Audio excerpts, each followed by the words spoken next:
organisasi monyet dan tangkap para pemimpin monyet beserta laskar monyetnya, serta pecat semua oknum yang jadi backing gerombolan monyet tersebut.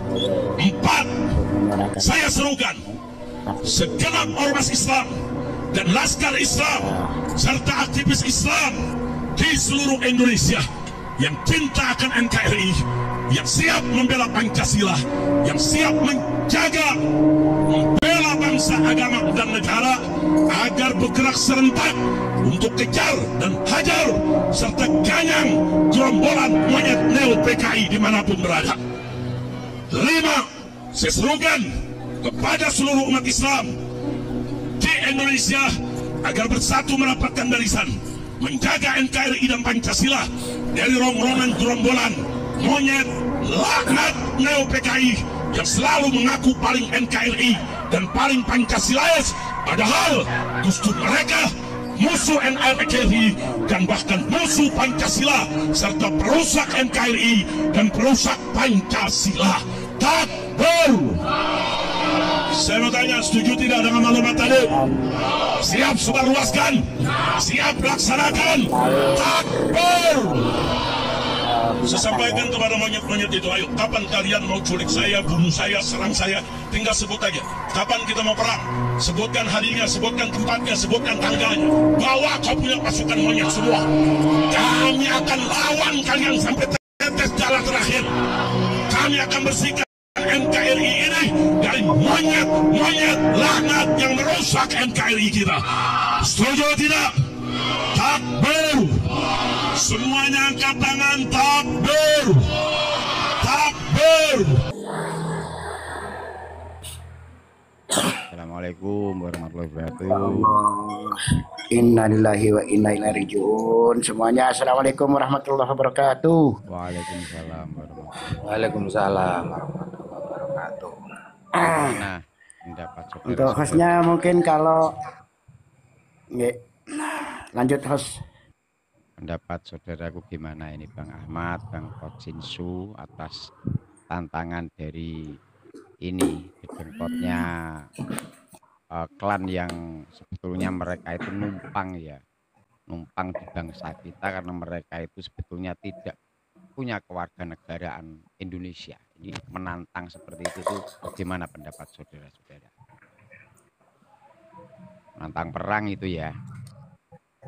Kalau saya pribadi ya, dan saya tadi juga rembukan sama saudara-saudara kita yang lain itu, kita harus siap menerima tantangan itu.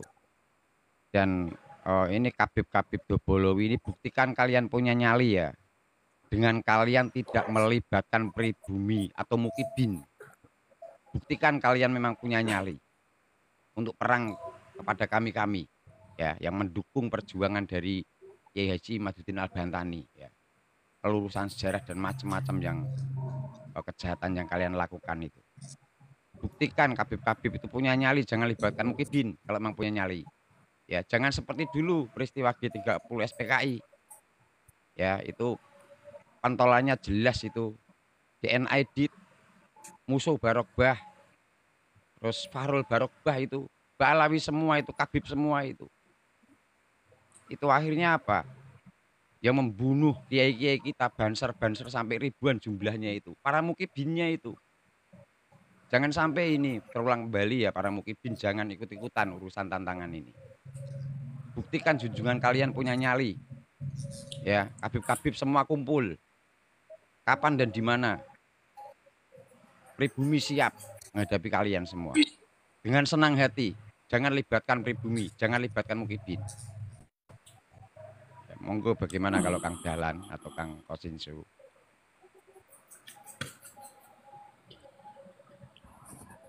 Sebelumnya, Masya Allah, ini benar-benar polemik ini menjadi apa? Suatu hal yang meluas ini. Sebenarnya kan kajian ini kajian keilmuan ya. Mengapa harus seperti itu? Yang disebut dengan imam besar, yang mendapat julukan imam besar, yang sudah mendapat juluk ulama, Apakah seperti itu? Pantaskah seperti itu dijuluki ulama atau imam? Monggo panjenengan sedaya itu berpikir secara nalar yang jernih, nalar yang mungkinkah seseorang yang mengaku cucu Nabi ya, berstatement seperti itu adalah suatu, bukan menurut saya, bukan tantangan itu. Menurut saya itu ancaman, bukan tantangan. Mereka mengancam negara, mengancam warga negara Indonesia. Kalau tantangan tidak seperti itu ancaman. Untuk yang lain, yang ada di bawahnya, yang pengikut-pengikut, monggo berpikir secara jernih. Jangan ikuti, kalian akan diadu domba.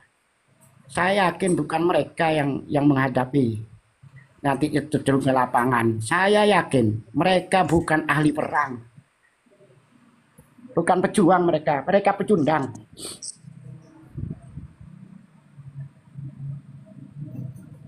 Saya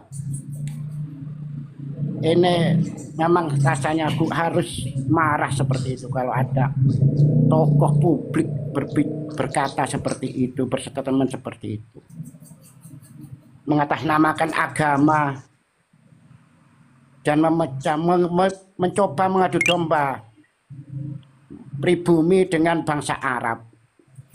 Bangsa Arab sudah tahu, saudara, mereka itu bukan bangsa Arab. Pak Alawi bukan bangsa Arab, Habib itu bukan orang Arab. Sekarang mereka berusaha dulu mengadu domba dengan Cina. Sekarang Cina sudah sadar, sudah tahu mereka itu. Keturunan Cina tahu mereka dari awal. Dan saya yakin jangan ikuti mereka itu. Mereka mengadu domba kita dengan bangsa Arab. Kita sangat hormat dengan bangsa Arab. Tapi pada kaum Pak Lawe ini kita perlu pertanyakan statusnya, karena selalu bernarasi atau membuat kegaduhan di negara kita. Hanya klan Pak Lawe ini yang memanfaatkan muhibbin ini.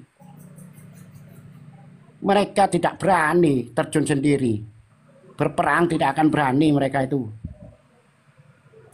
Ke Indonesia itu loh, karena negaranya dulu digempur, berperang, lari mereka itu, kemudian dibawa ke Belanda, ke Indonesia. Kok sekarang mengadu domba, menfitnah. Kita tidak pernah membinatang-binatang golongan mereka. Mereka malah yang menghujat pemerintah, mencaci pemerintah. Seharusnya pemerintah harus tegas menangkap dan mengadili Imam Bodil ini. Takbir hanya di tenggorokan, takbir jalan-jalan. Pemerintah harus berani menangkap, aparat harus berani menangkap. Adili dia. Banyak kesalahannya. Tidak ada sedikit pun kemaslahatan dari mereka itu. Mereka merusak toko-toko yang tidak bersalah itu. Hanya gara-gara menjual makanan di siang hari pada bulan Ramadan langsung dirusak. Apakah seperti ini? Yang paling miris lagi, mencaci maki dan mengadu domba ini loh. Mereka tidak akan berani berhadapan sendiri. Terbirit-birit mereka kalau menghadapi penduduk Nusantara. Lanjut, Bang Kon. Betul sekali Kang Ahmad Dahlan. Mereka mencaci semua. Pemerintah mereka caci, ulama-ulama kita juga mereka caci, mereka katakan anjing dan sebagainya. Bahkan kitab mereka juga mengatakan, itu kitabnya mereka ya, mengatakan satu kabib goblok jauh lebih mulia daripada 70 kepala kiai yang alim. Jadi mereka itu merendahkan kita semua, bangsa pribumi Nusantara. Tidak hanya pemerintah, tidak hanya ulama, kita semua warga negara Indonesia itu direndahkan oleh mereka, dan mereka itu sok berkuasa lama ini. Ya begitu, monggo Kang Kosinsu, monggo Kang. Iya. Ini ada tappingan ini ya Pak. Yang nggak boleh jual makanan itu haram hukumnya, jual makanan itu bulan puasa. Coba pikirkan saudara, di negara kita ini bukan hanya orang Islam, yang berpuasa, tapi banyak yang bukan orang Islam, bekerja berat juga. Kalau mereka kelaparan, siapa yang akan bekerja? Begitu, mikir titik. Betul, negara kita itu bukan negara Islam ya, negara yang berdasarkan Pancasila dan Undang-Undang Dasar 1945. Udah nggak usah direspon tappingan yang Ya, monggo, dibawa. Kang. Yang jelas tappingan yang dibawa kalau jualan di bulan Ramadan itu haram, itu tandanya orang yang tidak ngerti Islam. Islamnya KTP. Orang berpuasa itu bukan merebut untuk ingin dihormati, tapi orang berpuasa bisa mengendalikan nafsu sehingga bisa mengayomi dan menghormati orang-orang yang belum bisa melakukan puasa. Dan orang yang tidak berpuasa itu macamnya banyak. Diterangkan oleh Rasulullah, orang yang bekerja berat kalau toh memang terpaksa tidak bisa melakukan kewajiban berpuasa sebagai kewajiban sebagai orang muslim, maka janganlah berpuasa. Cukup kamu membayar mut sesuai dengan kemampuanmu. Bagi anak-anak yang kecil belum balik, maka dilatihlah untuk berpuasa. Kalau toh itu mampu, kalau toh tidak mampu, maka tidak wajib hukumnya berpuasa. Bagi kaum perempuan yang tidak mungkin melakukan puasa Ramadan 30 hari atau minimal 29 hari full, tidak mungkin. Dan itu ada aturan, itu ada syariatnya. Apalagi kita itu hidup di negara yang majemuk, bagaikan negara yang diperjuangkan oleh Rasulullah waktu itu, yaitu Madinah, hingga sampai mendapatkan status, hingga sampai mendapatkan piagam yang namanya piagam dunia dan ikut diakui oleh dunia internasional sebagai contoh untuk berdemokrasi. Berbeda-beda tapi kesatuan dan persatuan, kerukunan berbangsa, hak dan kewajibannya diberi peluang yang sebebas-bebasnya. Rasulullah telah memberi contoh di Madinah waktu itu. Membentuk kota Madinah, membentuk kekuasaan, membentuk kekhalifahan, membentuk kepemimpinan pemerintahan di Madinah. Rasulullah bukan sendiri mengucapkan kaidah, akan tetapi Rasulullah memanggil seluruh tokoh-tokoh yang ada di Madinah. Tentu Yahudi, Nasrani, Sabi'in, juga kepercayaan yang lainnya diajak musyawarah hingga sampai menemukan mufakat yang dinamakan piagam Madinah. Kita harus mengerti aturan hukum Islam yang sesungguhnya. Tanah suci adalah tanah haram. Tanah suci adalah tanah Mekah, yang tentu tanah suci itu hanya untuk khusus beribadah. Khusus untuk orang muslim yang harus dilindungi dari segala bentuk yang tidak muslim. Akan tetapi muka bumi ini selain tanah suci, maka bebas. Orang Nasrani, orang Yahudi, beda kepercayaan, beda iman. Itu bebas, itu Islam. Makanya kalau ada tapping yang dibawa, yang tidak toleransi, sesungguhnya dia tidak menganut junjungan Rasulullah. Sesungguhnya mereka itu adalah tidak mengerti tuntunan dan sunnah Rasulullah. Sesungguhnya mereka itu tidak mengerti sunnatullah. Kalau kita tahu Allah, kalau kita menyembah Allah, kalau kita menghambakan di hadapan Allah, maka kita bisa menerima perbedaan karena perbedaan itu adalah sunnatullah. Sekarang titik poin ada yang nantang-nantang imigran, yaitu Ba'alwi. Yang kata-tanya di internasional, narkoba internasional maupun di muka bumi ini tidak ada satupun terkecuali di Indonesia. Siapakah yang mendirikan? Adalah VOC atau Belanda yang diprakarsai oleh Mufti Utsman. Kalau toh memang itu tantangan betulan, maka kita harus bersiap-siap sebagai jati diri warga negara Indonesia asli, pribumi asli.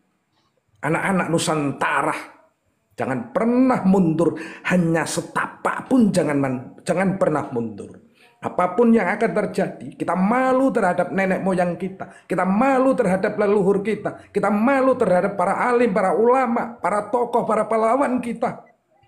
Rela ikhlas mencari ridho Allah demi tanah air tercinta, darah, nyawa, harta. Dia rela mengorbankan semuanya demi tanah air tercinta agar supaya regenerasi seperti kita-kita dan anak cucu yang akan mendatang bisa mendapatkan kemerdekaan seutuhnya. Apakah kemerdekaan seutuhnya adalah perbedaan dan semuanya menerima perbedaan dan bisa melaksanakan semua hak dan kewajibannya masing-masing. Itulah sunnatullah, itulah sunnah Rasul. Kalau kita tidak bisa menerima perbedaan, maka kita belum pernah ketemu kepada Allah. Belum pernah kita itu, dan malu kita mengakui kalau kita mempunyai junjungan Rasulullah. Tapi apabila ada narasi-narasi yang niatnya merongrong, bahkan jelas-jelas menantang, kita semua sebagai anak cucu pribumi, yang sejak dahulu kala sebelum ada Islam, sebelum ada Buddha dan Hindu, kita sudah dididik sedemikian rupa untuk berhal akhlakul karimah, toto kromo, dan mempunyai jati diri yang kuat. Dan terbukti situs-situs Nusantara lebih tua dengan situs-situs budaya yang ada di luar negeri. Jangan pernah kita itu merasa kecil. Kita adalah bangsa-bangsa yang kuat sejak zaman dahulu kala, sejak leluhur kita. Kita adalah bangsa-bangsa yang beradab sebelum dunia ini ada peradaban. Kita adalah anak cucunya leluhur pilihan di muka bumi ini sebetulnya. Rawi-rawi rantas, malang-malang putung, siapapun akan menjadi duri di bangsa ini. Kita apapun yang terjadi, tua maupun muda, harus bersiap diri untuk membela bangsa dan negara kita sendiri. Terima kasih. Monggo dilanjut, Pak. Assalamualaikum warahmatullahi wabarakatuh. Mantap, terima kasih Pak Kojinsu. Waalaikumsalam. Monggo yang lainnya bagaimana menyikapi tantangan perang dari sedengkotnya klan Kabudobolowi itu. Monggo disikapi, dijawab bagaimana pendapatnya. Bang Sekar atau Bang Bayu Samudra? Monggo. Halo.